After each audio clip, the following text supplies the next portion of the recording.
So students, today's topic is probability sampling versus non-probability sampling. In this video, we are going to study what is population, what is sample, what is sampling, what are the types of sampling. So this is Supriya Mogle. We'll start the topic. First, we'll see what is sampling. Okay. So हर एक researcher को एक sample लेना पड़ता है जहाँ पे वो क्या करेगा, उस सैंपल से डेटा कलेक्ट करेगा और उस डेटा को, कलेक्टेड डेटा पर वो एनालाइज करेगा और एक कंक्लूजन फाइंडिंग्स उस पर निकालेगा, उस पर रिसर्च करेगा. So what is population? Population is entire group of research work. Okay, population मतलब आप किस पर स्टडी करना चाहते हैं, उसका एंटायर वो ग्रुप. अब ये बहुत लार्ज होता है, it is very large and difficult to investigate. For example, मुझे स्टडी करना है customer satisfaction of departmental store. अब डिपार्टमेंटल स्टोर में बहुत सारे कस्टमर्स आते हैं दिन में. फॉर एग्जाम्पल, दिन में 1000 कस्टमर्स आते हैं. Now it is very difficult to study one to one member. Okay, so we'll have one sample from the population. अभी sample क्या होता है? So sample is subset of population. Okay, subset of population मतलब उस population का एक part होता है जिसमें population के जो भी कुछ characteristics है वो सभी sample में आएंगे और उस sample का हम study करेंगे और उस पर हम findings और conclusion निकालेंगे. अब जो हम सैंपल वो सिलेक्ट करने वाले हैं कि पॉपुलेशन में से कौन सा पार्ट लेना है आपको एज अ सैंपल, वो सिलेक्ट करने के मेथड को हम बोलेंगे सैम्पलिंग. ओके, अब ये मेथड या फिर अब ये सबसेट जो होता है, पॉपुलेशन का जो पार्ट होता है, वो कैसे सिलेक्ट करना है, उसके बहुत सारे टाइप्स हैं. So will see one by one. So types of sampling, also called sampling methods or sampling techniques. So there are two main types of sampling: probability sampling and non-probability sampling. Probability sampling matlab every element of the population has equal chance of being selected. Okay, probability sampling gives us the best chance to create a sample that is a true representative of a population. इसका मतलब है कि जो जो कोई भी population में included है उनको हर एक को चांस है सिलेक्ट होने के लिए, हर एक को चांस मिलेगा और वो पॉपुलेशन का एक ट्रू रिप्रेजेंटेटिव होता है. मतलब पॉपुलेशन के जो कुछ भी कैरेक्टरिस्टिक्स है वो सैंपल में भी आएंगे. ओके, और नॉन प्रोबेबिलिटी सैम्पलिंग का मतलब होता है कि all elements do not have equal chance of being selected. यहाँ पे सैंपल ईजियर है, चीपर है, लेकिन हाई रिस्क है. यहाँ पे सैम्पलिंग बायसनेस हो सकता है.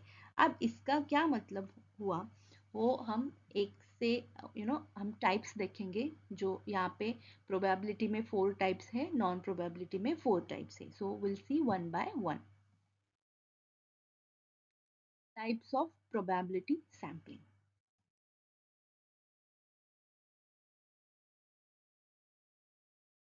First is simple random sampling versus systematic sampling.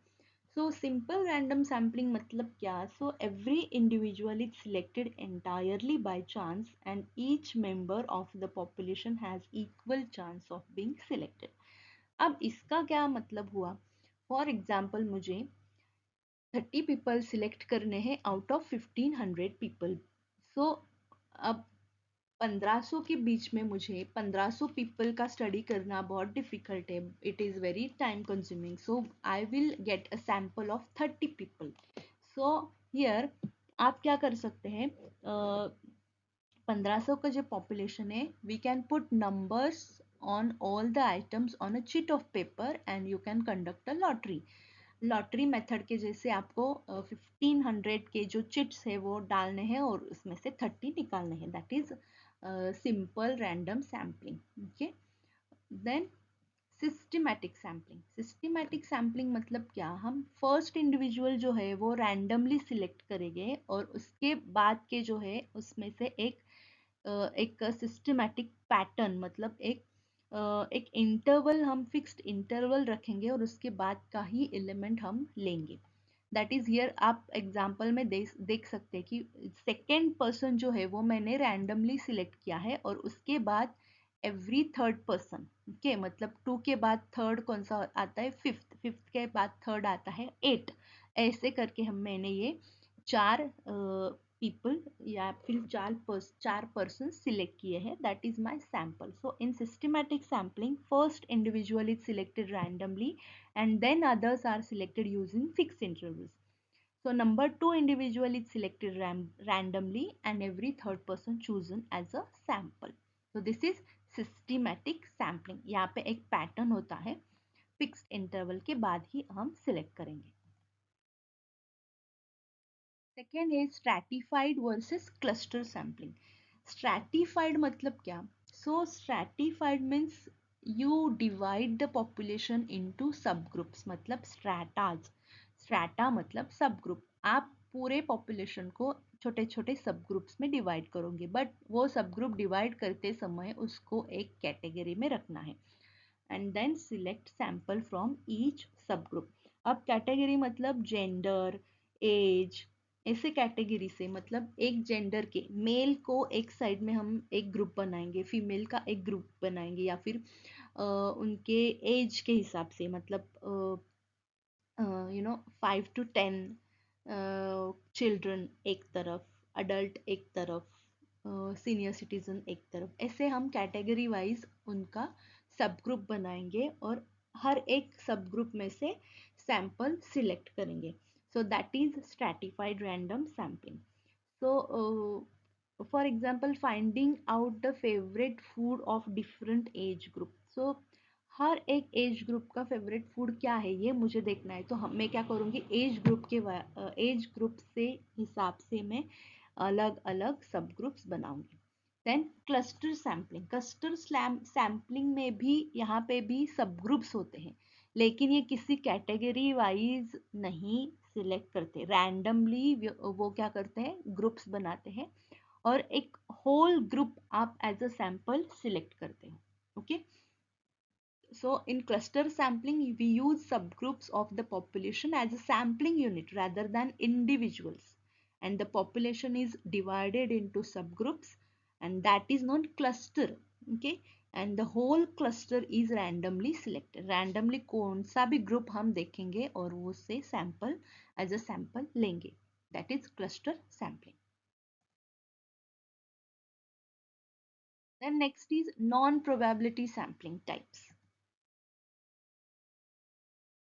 First is convenient sampling. अभी नॉन प्रोबेबिलिटी मतलब क्या? नॉन प्रोबेबिलिटी मतलब you don't have equal chance of being selected, and non probability sampling often used in exploratory और qualitative research. Qualitative मतलब जहाँ पे qualities, non numerical data जहाँ पे स्टडी करते हैं, उसी में नॉन प्रोबेबिलिटी सैम्पलिंग ज़्यादातर यूज होती है।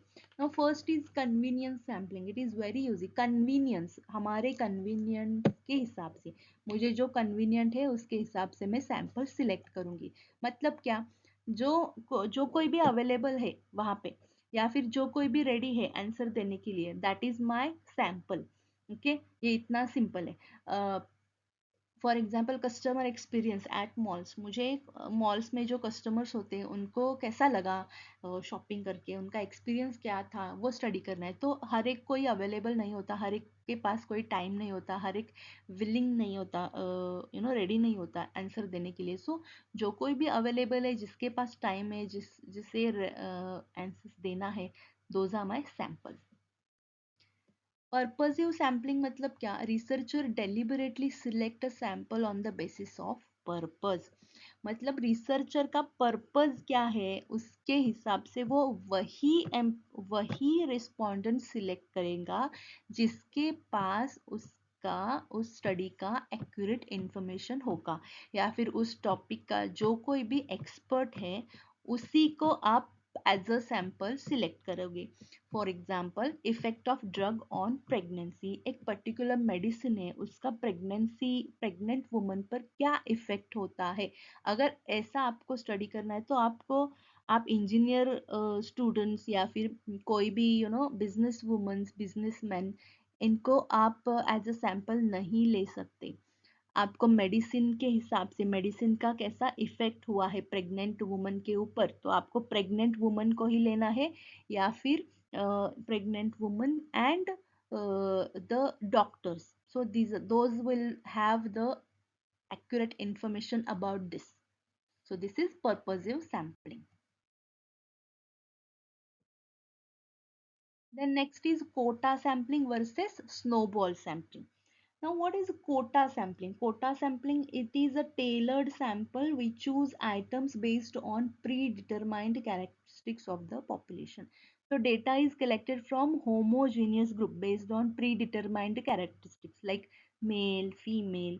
हमारे पास पॉपुलेशन है, वहाँ वहाँ से मुझे सैंपल लेना है जो मेरा स्टडी सिर्फ और सिर्फ मेन के ऊपर है जो अबव 40 है, तो वही मैं सिलेक्ट करूंगी, दैट इज कोटा सैम्पलिंग, एक कोटा बनाऊंगी उनका। मतलब जो मेल अबव 40 है उन्हीं का एक सैंपल, उसके नीचे के मेल जो है मुझे नहीं चाहिए। So this is my sample. Snowball sampling मतलब क्या? Participant via other participants. Okay, snowball मतलब इस डायग्राम से आपको पता चलेगा, एक इंडिविजुअल मैंने लिया रैंडमली, उसको मैंने उससे मैंने डेटा कलेक्ट किया, उसको बोला कि आपके कोई पहचान वाले हैं, आप कुछ लोगों को रेफर कर सकते हैं क्या मेरे रिसर्च के लिए, तो उसने 2 पर्सन्स को रेफर किया। अब वो 2 पर्सन्स को हम बोलेंगे कि आपका कोई रेफरेंस है, आपको किसी को रेफर करना है तो आप कर सकते हैं। सो ऐसे करते करते यहाँ पे चेन के जैसे, हायरार्की के जैसे एक फॉर्म होता है। सो स्नोबॉल टाइप मतलब it increases the sample size like a rolling snowball. So randomly choose one person, ask them to nominate further people known to them. That is called snowball sampling. So this method is effective when sampling frame is difficult to identify.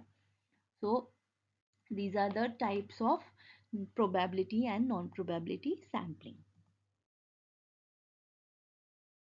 Thank you.